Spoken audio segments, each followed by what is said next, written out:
magandang hapon guys. Guys, hindi yan maraming nagtatanong sa aking video. Guys, hindi po yan siya talagang yung sinasalpak lang na kunwari lang. Hindi guys. Kasi ayan guys, oh, nasa loob talaga siya guys. Binalikan ko talaga ngayong hapon guys. Yan guys, totoo talaga yan siya guys na nasa loob ng gitna ng puno niya guys. Ayan yung mga salingsing niya oh. Yan. Tapos yung sa kabila maliit. Yan yung pinaka ano niya, pinaka puno pataas. Ayan oh, wala diyan yung bunga niya. Alam niyo guys, meron pang isang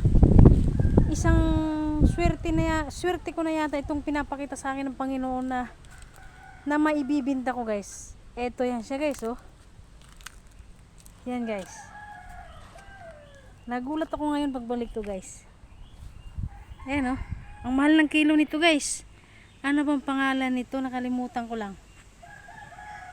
Ano bang pangalan nito? Yung tumutubo sa lupa. Ayan guys, oh, dami niya guys, lalaki. Ay, susyo siya. Ano bang pangalan nito? Nakalimutan ko talaga. Ayan guys, anihin ko siya guys. Kung may gustong kumain, bibigay ko to guys. Yan, tinatawag na share. Yan guys, oh. Oh, 1, 2, 3, 4, 5, 6, 6 guys. Ay, meron pa siyang mga maliliit purya uso guys, oh.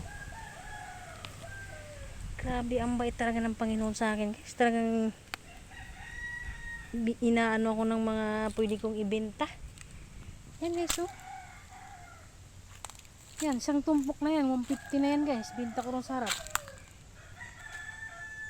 Ayan guys, oh, nasira siya. Hindi ko siya napansin. Binigyan ako ng Panginoon ng maibenta. Hindi ko siya napansin talaga guys. Nasira na lang siya. Pero ngayong hapon, kasi maraming nagtatanong sa video na kung totoo ba yung saging. Ayan guys, oh, puro usog lang guys. Oh, ayan, oh, maliliit pa siya guys. Oh, ayan. Ayan pang isa guys, oh. Totoo nga sinasabi nila guys, pag mabait ka sa magulang mo, talagang binibless ka guys. Nararamdaman ko talaga guys. Ayan guys, binalikan ko ngayong hapon. Talagang yung mga nagtatanong, ayan, bubuksan ko to guys. Ayan guys, oh. Oh. Ayan guys, bubuksan ko siya. Ayan yung pinakapuno niya guys, oh. Asan na yung kutsilyo ko? Ay, naiwan. Ayan guys, oh, yung pinaka ito yung pinaka gitna ng saging, yung pababang yan. Parang ubod ng tawag niya. Yan. Ito. Yan, oh. Yan, nasa gitna talaga siya guys. Yan, oh. Oh. Yan, hindi yan kunwaring sinasalpak ko, hindi po. Ayan, eto siya, oh. Ilabas ko nga siya. Oh, ayan guys. Ayan, ilabas ko guys ha. Ayan, oh. Oh, ayan, nakadikit siya guys, oh. Ayan, oh. Oh. Ayun, yung pinaka-ubod niya sa gitna. Yan, hinila ko siya para kunwa pagka lumaki, ano siya, hindi ito huhugutin ko, oh, kasama yung puno. Yan, oh. Oh. Yan guys. Hinog na yung ibang maliliit. Grabe, pati ako guys, hindi ako makapaniwala. Ayan, sa mga nagtatanong, tinanggal ko na yung nakaharang kanina umaga. Ayan na, ilabas ko na. Pero yung hugis niya guys, yung hugis niyang buwig niya parang ayan, parang Christmas tree na pa-street na ganun. Maswerte yata akong taon na to ngayon guys. Sana ganun din kayo. Swertihin din kayo guys, hindi lang ako guys, tayong lahat. Ayan guys, oh, isang tumpok na to guys, 150 to guys. Ayan, oh, 150 na yan. Oh, makakabili na ako ng maulam ko guys. Ayan, oh, may maliit pa siya, bukas pa yan, kaya makalawa. Ayan pa siya guys, oh.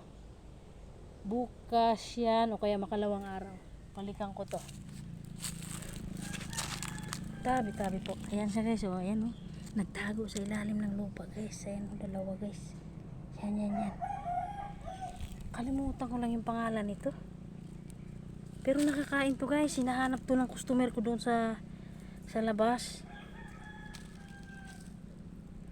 Ayun yung saging, hinila ko siya para maarawan siya at lumaki siya.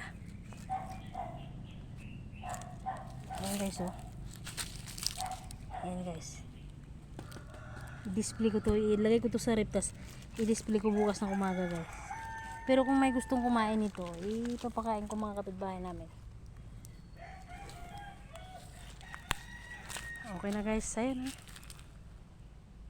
oh, diba? Sana lalaki pa siyang buhay guys. Kinuhanan ko na siya ng ilang ano. Sana walang makapunta rito para hindi siya maapakan guys oh. Bye guys.